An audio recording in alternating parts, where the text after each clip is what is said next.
Thank you for being here today. My name is Margot Bennett. I'm a captain with the University of California Police Department.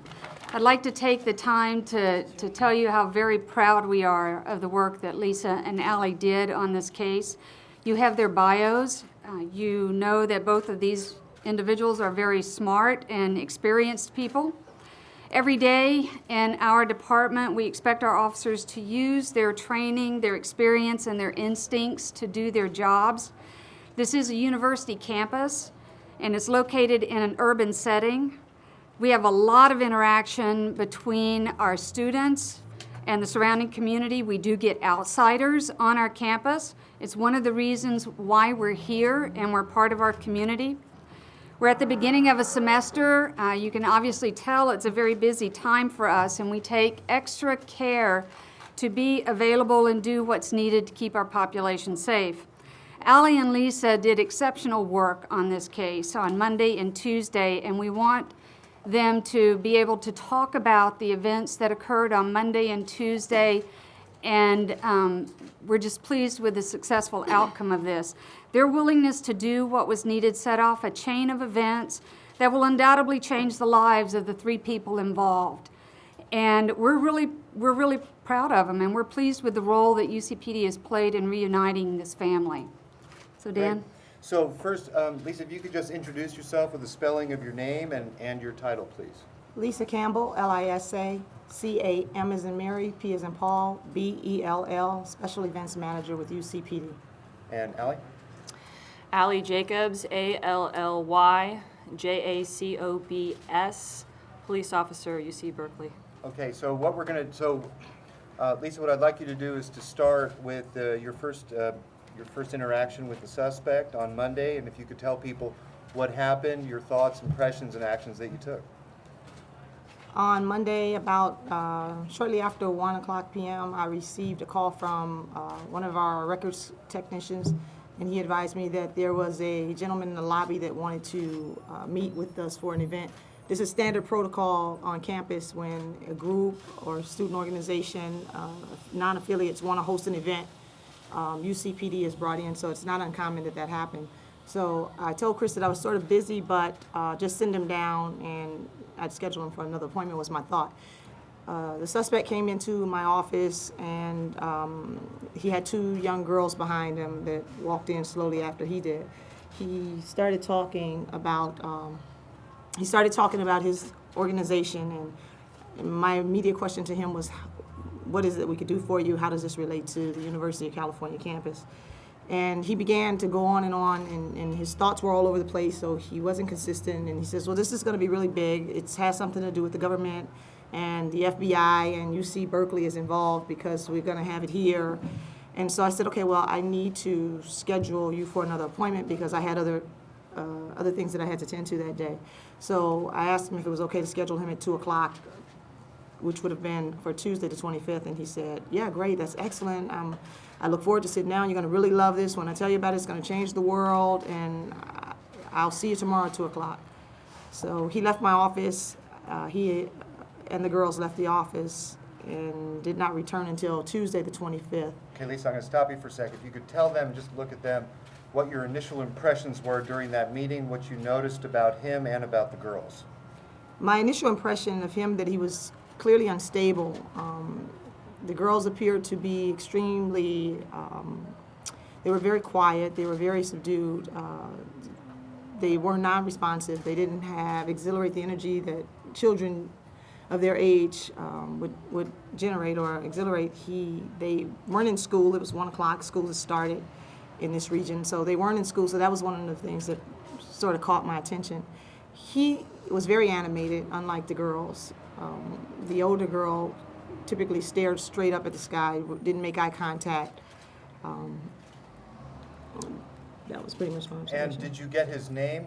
How did you seek to identify him in some way? Yeah, when I asked him if he would want to come back and for a scheduled appointment the following day, he said, yeah, absolutely. I said, well, I need to put you into my calendar so that I can have it on my log. And so I asked him at that time his name, and he willingly gave me his name.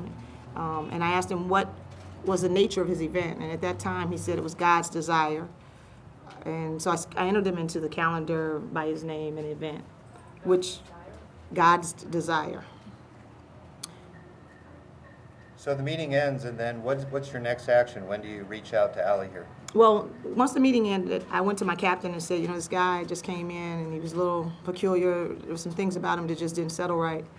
I scheduled an appointment for him to come back tomorrow at 2 o'clock and to follow up with, one, his event, to validate whether or not it was an event that we would host or something that was legitimate. I didn't want to just discount that. And two, at that point, my concern was about the kids. And so I wanted to have an opportunity to get a little better look at them and to have a better assessment of what was happening there. So the next Tuesday, the 25th, after lunch, I came in and I saw Allie, and I said, I explained to Allie, basically this guy was coming back at 2 o'clock, and there were some things about him and the kids that were just really alarming, just didn't settle right with me. So asked her if she'd be interested in sitting in with me as another trained eye, another trained investigator, somebody that could maybe see something that I didn't see or add some value to whatever it was that I was picking up on. And my reaction alarmed her, so she came and said, well, do you have his name? Let's run him. And we need to look into who it is and why you're concerned about it. So let's break there for a sec. So Allie, Lisa comes to you, and what do you then proceed to do? You just talk to these guys. So Lisa tells me that she's concerned about an appointment she has at 2 o'clock, and I'm asking her, what's your concern? And she said, well, he seemed a little disturbed, and he had 2 little girls with him, and I just got a really bad feeling about it. And I said, well, do you have his name? And she gave me his name from her Outlook calendar. So I said, well, let's do a records check on his name and see what kind of person we're dealing with. If it was enough that hinked her up, it was worth, seeing, what his history was. So I went to dispatch and I ran just a routine records check on his name, and they informed me that he was on parole, federal parole for kidnapping and rape, and he was also a sex registrant. And once they told me that, my kind of red flags went up, because she had mentioned something about 2 young kids, and that she had mentioned these 2 kids didn't seem right. So I thought, well, this could be something a little bit more than we bargained for. So I went to Lisa and I told her what I had discovered, and just asked her, what do you want me to do? And she just said, can you sit in with me? Can you just watch this guy and see if there's any kind of crime, anything that, because she's not sworn and I am, something that a police officer should deal with at that time. So I agreed to go sit in with her. I talked to my sergeant. I kind of just briefly told him what was going on. He said, go ahead, sit in her office. And I went into her office, and that's when we met with the suspect. And that would have been on Wednesday? That was on Tuesday. Tuesday was the meeting. Around 2:30 is when he came in. Okay, so why don't you keep going, Allie, start us off with this meeting, how he comes in, who he comes in with, and how things begin to unfold. I'm sorry? Where are you meeting him? We were meeting him in Lisa's office, where he originally scheduled the appointment with her in the special events office at the police department. So we kind of walk in, he's behind me, and he's following us to her office. And there's an empty desk in Lisa's office that's unoccupied. And I made it seem like that was my desk, because we didn't really know what we had. We didn't want to alert him that we were looking at him for anything criminal. We just keep it really mellow and see what we have going on. So we walked in. I introduced myself as Officer Jacobs, and I said that, this is my office, this is my desk, and that's her desk. And we sat down and we said, how can we help you?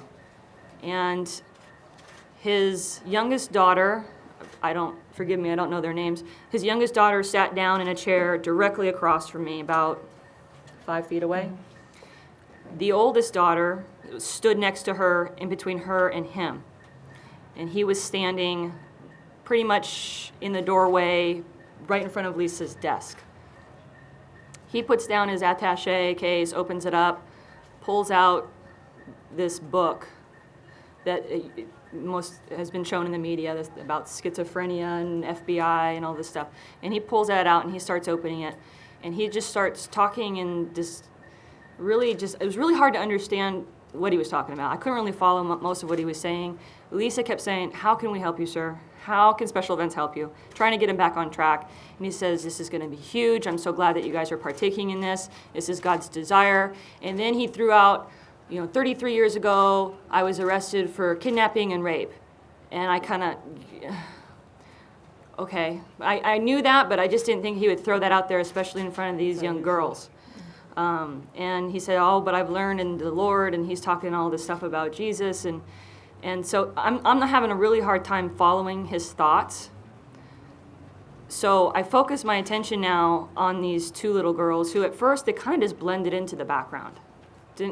I didn't really understand why they were there. So I said, sorry, sir, to interrupt you. Who are these two young ladies? And he said, oh, these are my daughters. And he introduced them. And I said, oh, how old are you? And the younger one, she said she was 11. She said that, and we asked her what grades they were in, 4th grade and 9th grade. And I think Lisa asked, do you guys go to school? And they both just, like robots, were homeschooled. Just very straight. I was okay. And the one thing to point out that we noticed right away is the coloring of these two little girls. They were extremely pale. In comparison to Philip, they were extremely, extremely pale. Bright blue eyes, just like him. I mean, just penetratingly blue eyes. And I just got a weird, uneasy feeling. I was looking at the younger daughter who was sitting across from me, and she was staring directly at me. It was almost like she was looking into my soul. That's how her eyes were so penetrating. And she had this smile on her face. The older daughter, her eyes were darting up at the ceiling. She was looking at her dad, and just in awe. It looked like she was in worship of him. When we would ask questions, the younger daughter would focus her attention directly towards us, give us eye contact, answer our questions. The older one, not so much. She was just all over the place around the room. I kind of got the feeling that these kids were like robots. It was my intuition. So I noticed that the younger daughter had a bump on her eye, and it was kind of covered by her hair. So go into police mode, try to investigate if any kind of abuse has happened. I asked her, but while I'm talking to her, Lisa's talking to Guerrero. So I asked her, what happened to your eye?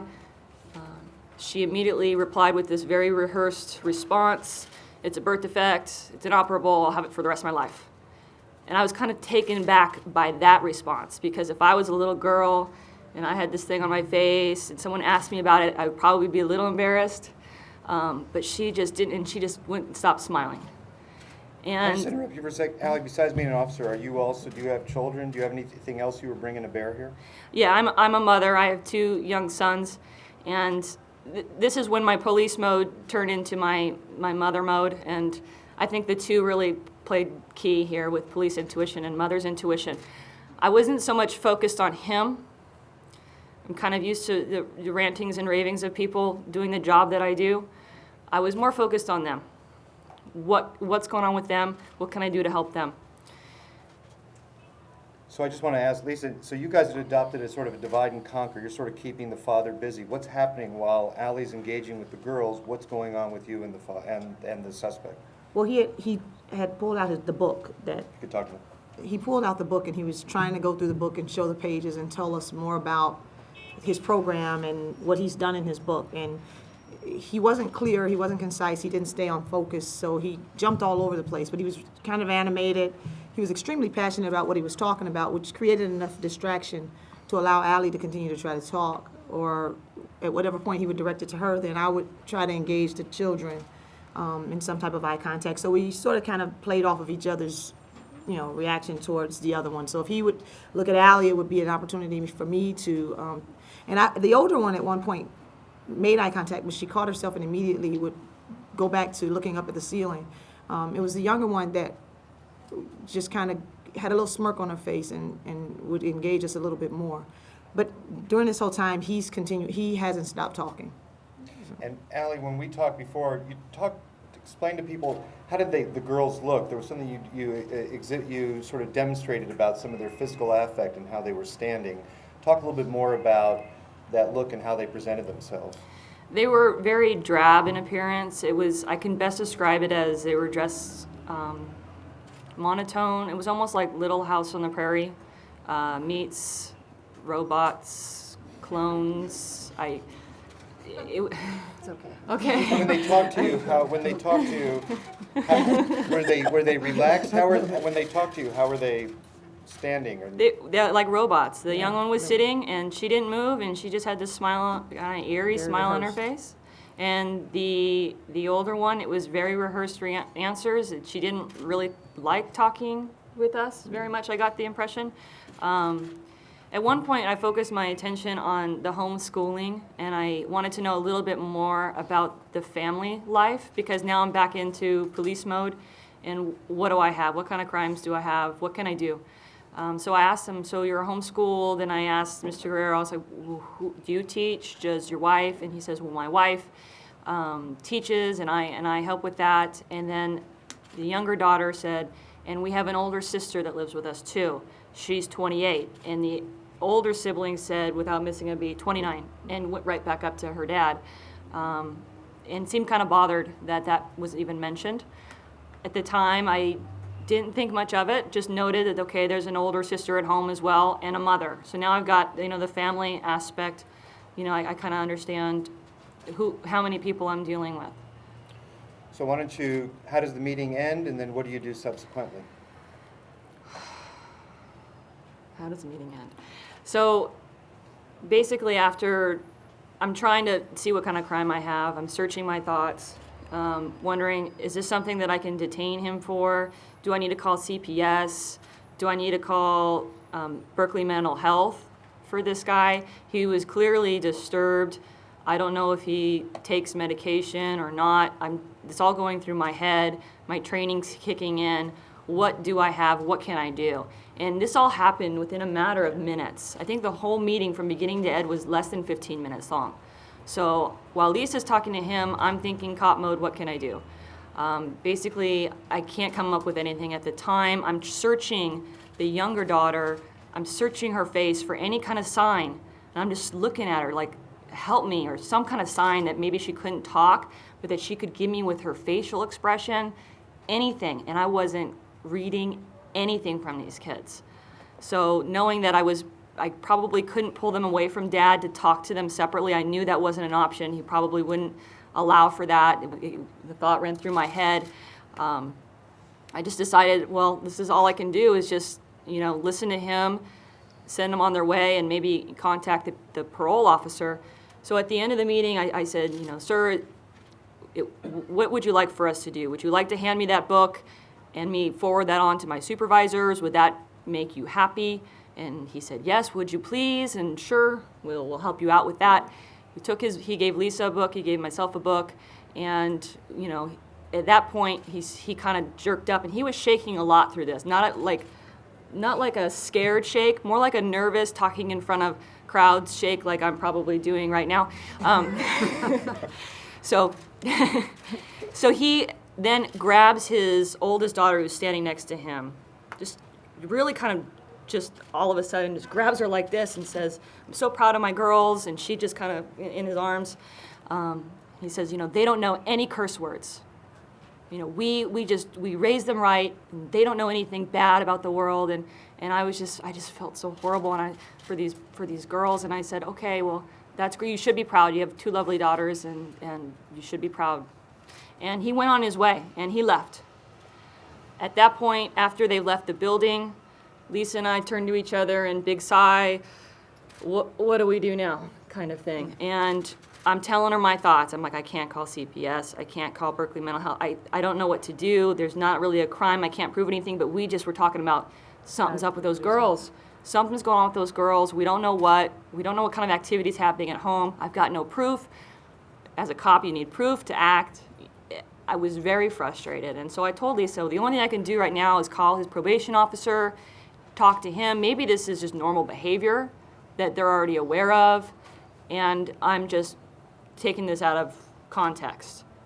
So I go and I call the probation officer who's not there. I leave a message just describing my concerns about, he came into our station, he brought all this literature, he seems like he's disturbed. I don't know if that's normal behavior for him. He brought his two daughters with him. They seemed a little out of touch with reality and very robotic, and my main concern was for them.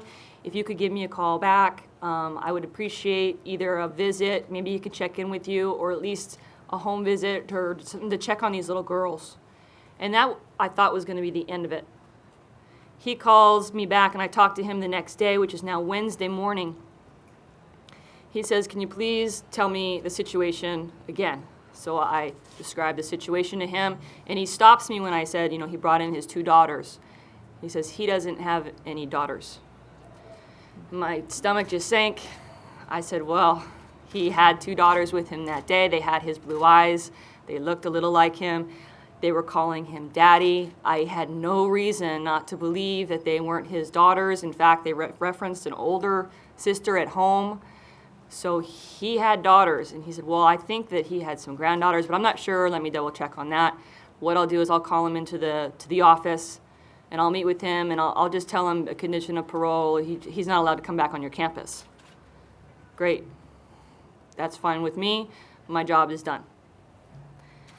Then I get the call a couple hours later on my way home from work from the parole officer, who basically, he's talking real fast about some kidnapping and the FBI, and this girl's been missing, and good job, and this is great, and just really quickly throwing all this stuff at me. And I'm like, okay, that's awesome.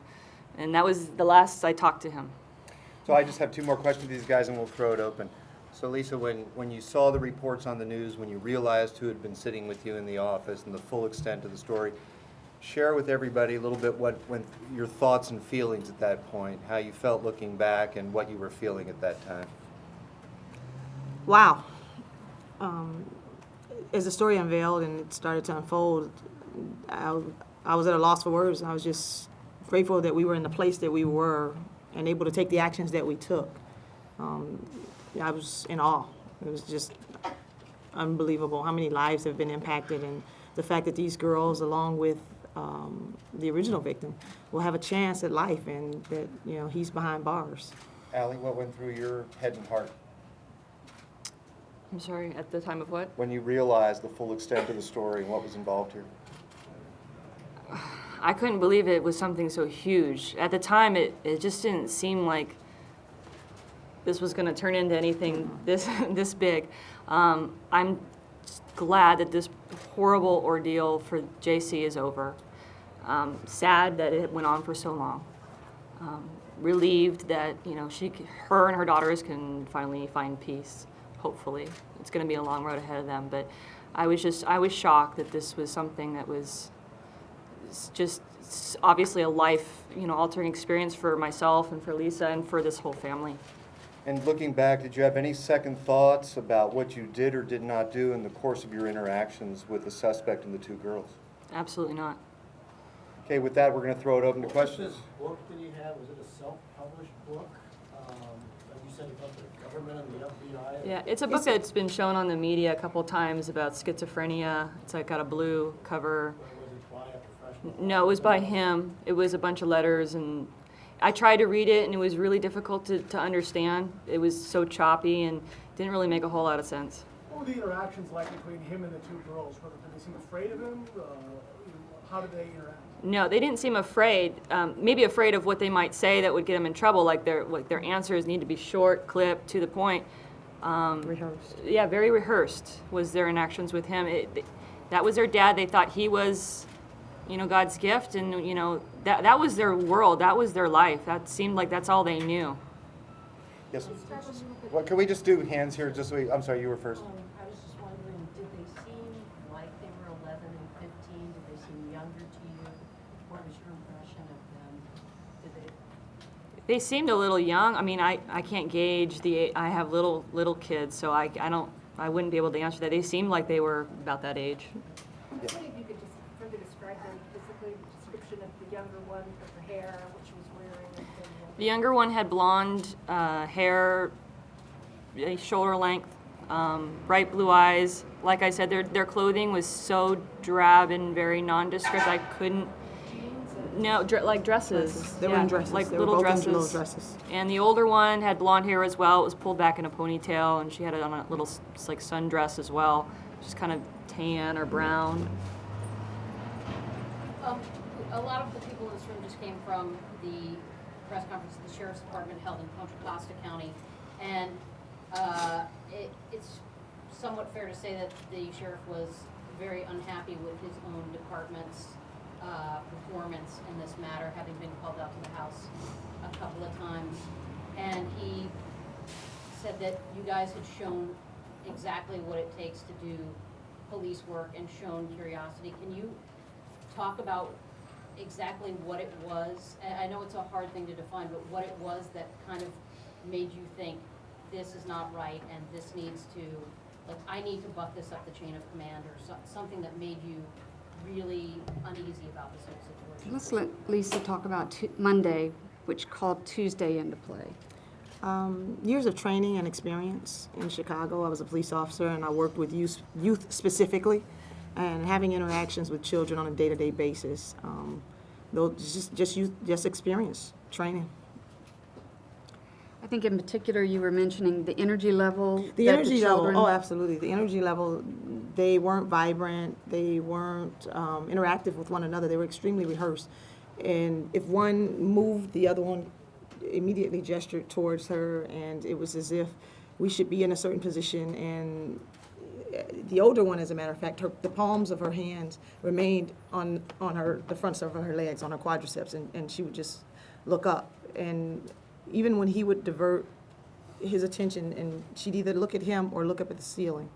Whereas the younger one was a little more engaging, but still there was just no activity, no energy level, no response to the environment around them or the change. It was just, those things were just a little disturbing.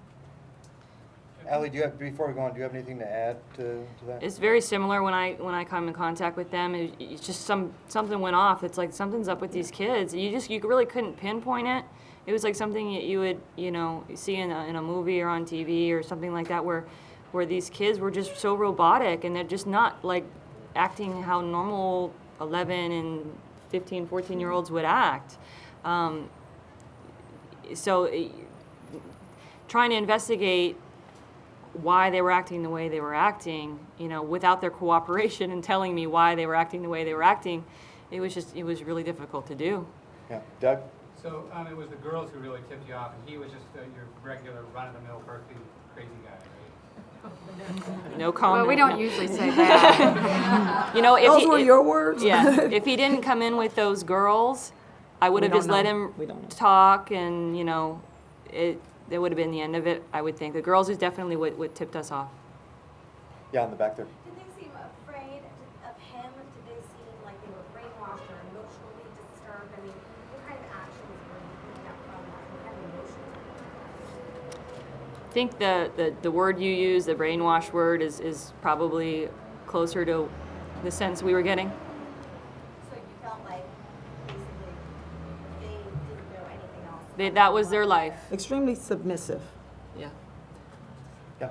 I'm wondering, you had said that in the course of the interview or the discussion that he actually came out and said that he had been convicted of rape before. Can you talk a little bit more about that moment? And did he seem afraid about it? Was he boasting? What was the tone, and what was happening there? And what was your reaction and the girl's reaction to his confession of rape? He threw that out so quickly.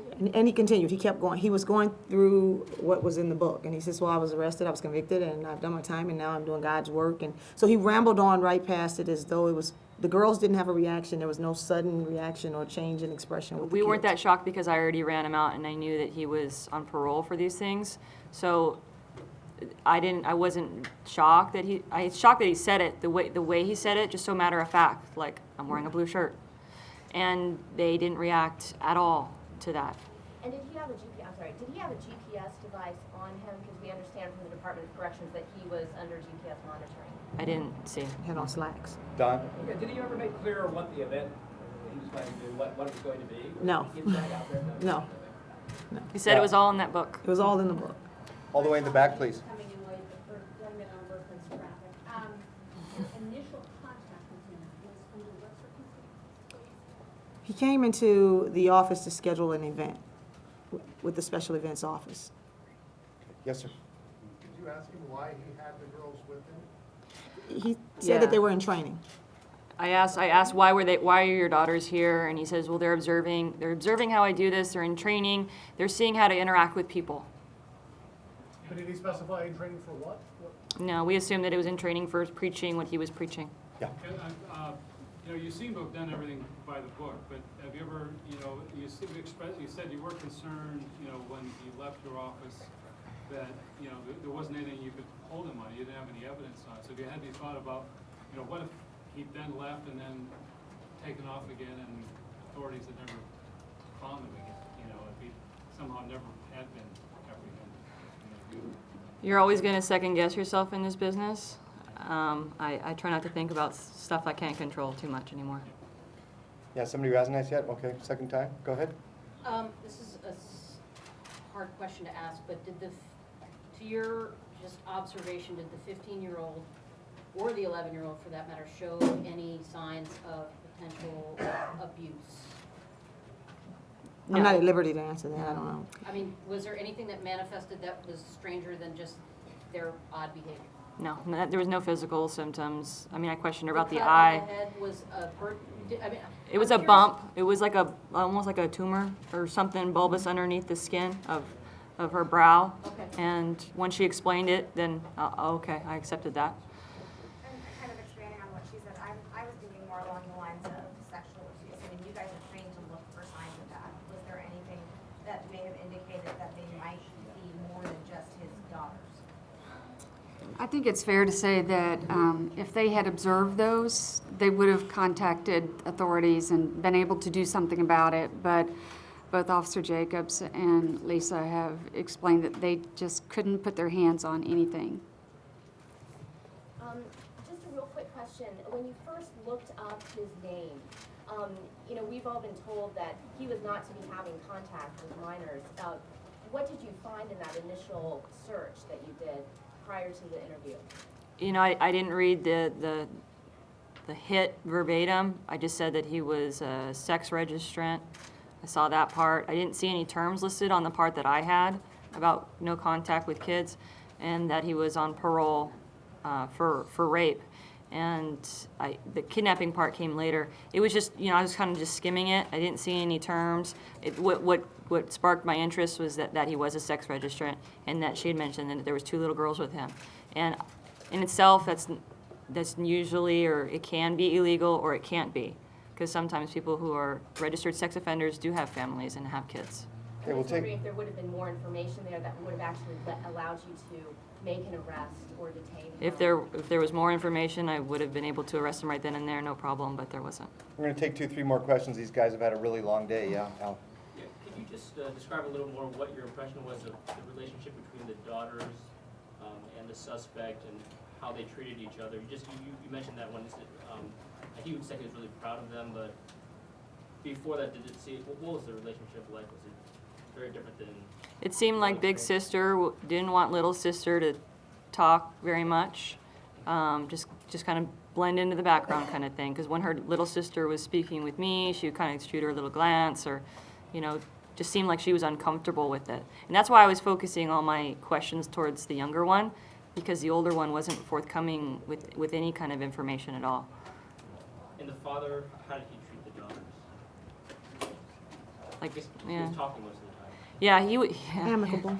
Yeah, fine. Sorry, one second. I wonder if I can get a little bit of more bio on each of you, how long you've worked in Berkeley, and your ages, and also, prior to this, the biggest crime you've ever helped solve.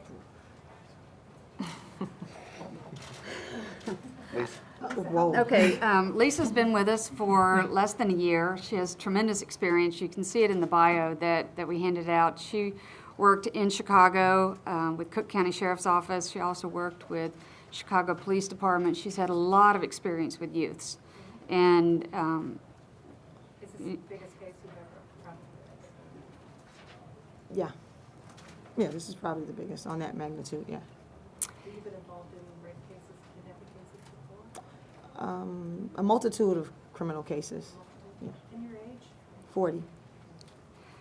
And Allie's been with us since 2001. She's been a police officer for about 9 years. Her experience is primarily with the University of California. She had a year with Concord, correct? A little less than a year. Yeah, a little less than a year with Concord, and she's had all of her police experience here on this campus. And your age? 33. And the biggest case? You know, for the life of me, I thought that the tree protest was going to be the biggest thing, but this ranks right up there with that, I think. No, this is definitely, yeah. I just wanted to clarify, you mentioned you asked his name and he gave it, and then you mentioned God's Desire. Is that the name of the book, or what? No, Or is that the name he gave? that was the nature of his organization, or the nature of his event. There's something about God's Desire.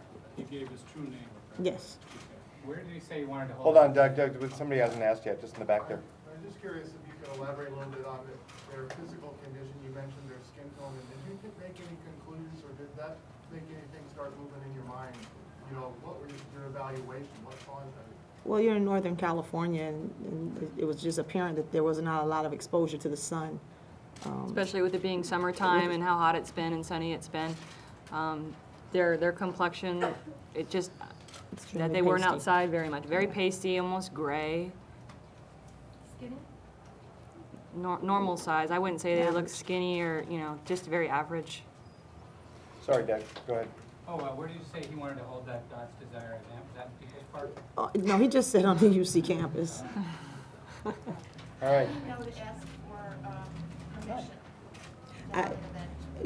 That's something I couldn't answer. What's in his head, I have no idea. We don't know what brought him in, but when he went to the front counter and said he wanted to have an event, our records technician called the special events office, which is protocol that we do, and sent the individual down to Lisa's office. Captain, are these guys up for a promotion or any kind of commendation? I think we'll give him a day off maybe or something.